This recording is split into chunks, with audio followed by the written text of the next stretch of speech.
Alrighty guys, the first step in removing our connector is taking a straight edge screwdriver, and we're just going to pop off that little clip right there, and then we can move on to using the heat gun to melt the glue and disconnect the connector from the pad itself.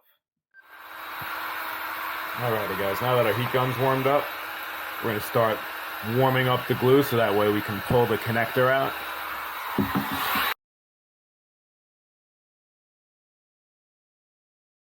Make sure not to disconnect it while the glue is on. We don't want to get any glue on the pins. You'll see in 1 sec what I mean by that.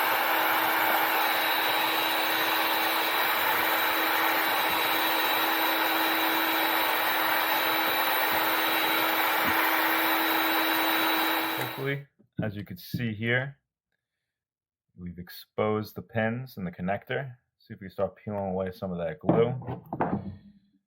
Carefully get that glue off the pins and the connector.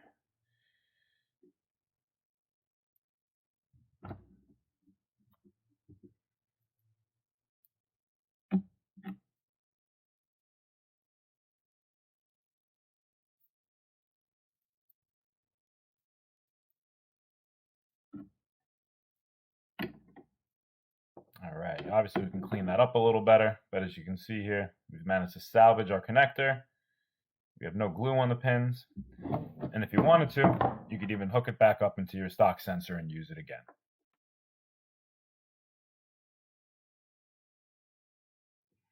So this is our sensor we're going to use. It's the V2 sensor from stokedstock.com. I'll leave the link in the description below. And as you can see here, it's just plug and play. Just plug right in. Easy enough, right?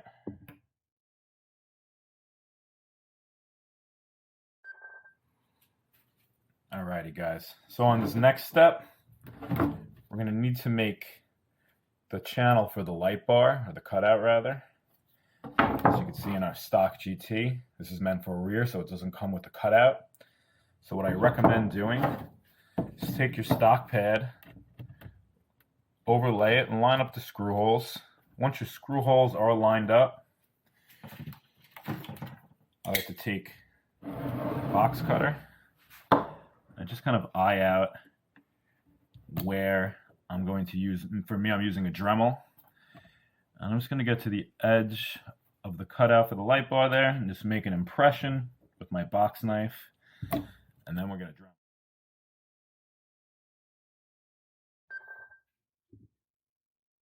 So we're going to take our Dremel. I'm just going to cut along the 2 guidelines. And we're not going to cut past the grip tape, just up towards the grip tape. And that's all you'll need to properly space out the cutout for the light bar.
There you go.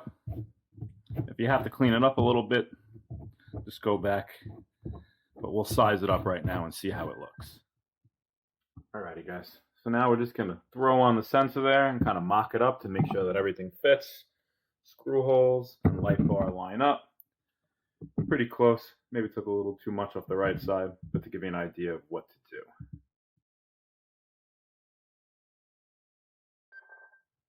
Alrighty guys, So for the next step, we're going to hook up our sensor.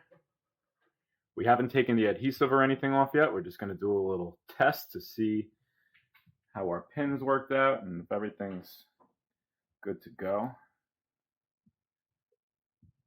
So as you can see, it plugged right in. Everything's looking good. There's the left side. There's the right side. Hit both.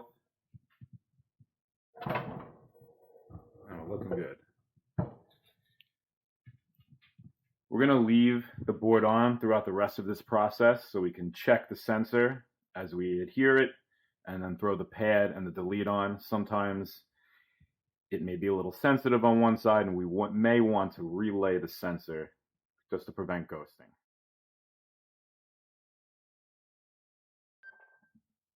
All right, guys.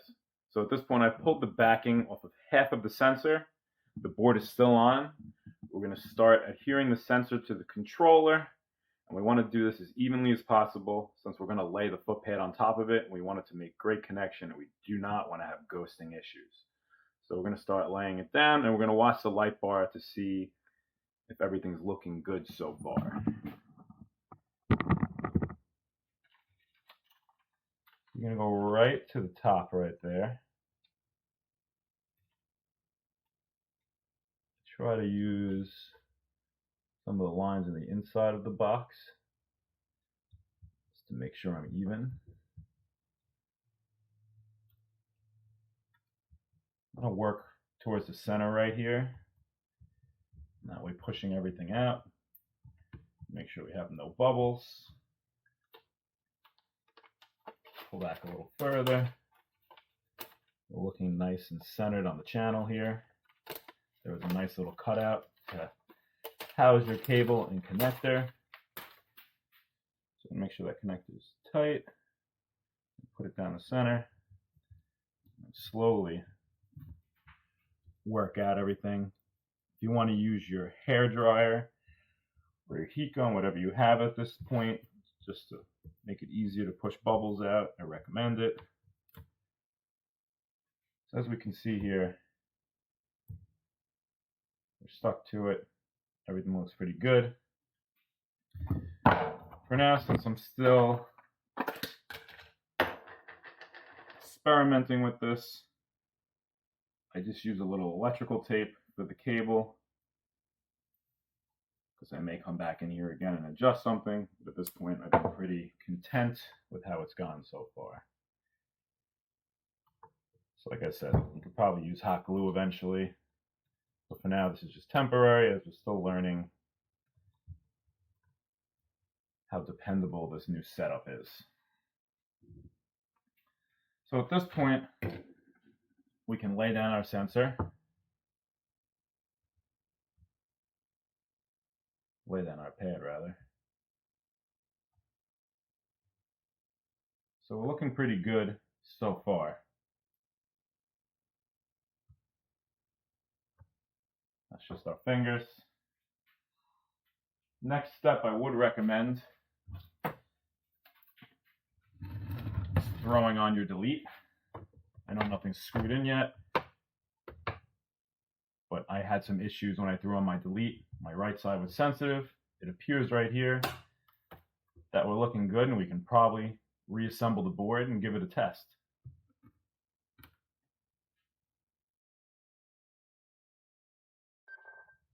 All right, guys.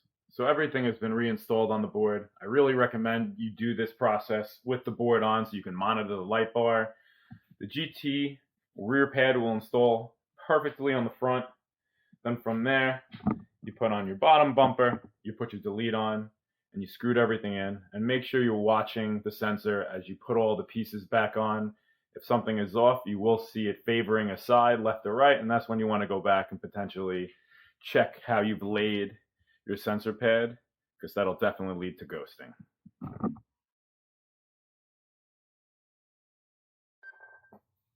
All right, guys, now that everything's installed, just going to give it a little test.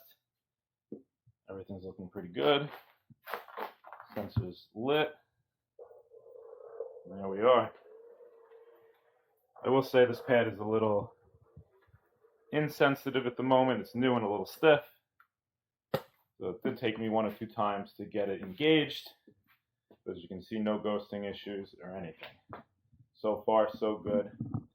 Good luck to you guys. I hope this video helps you out. And enjoy riding double Kush Wides.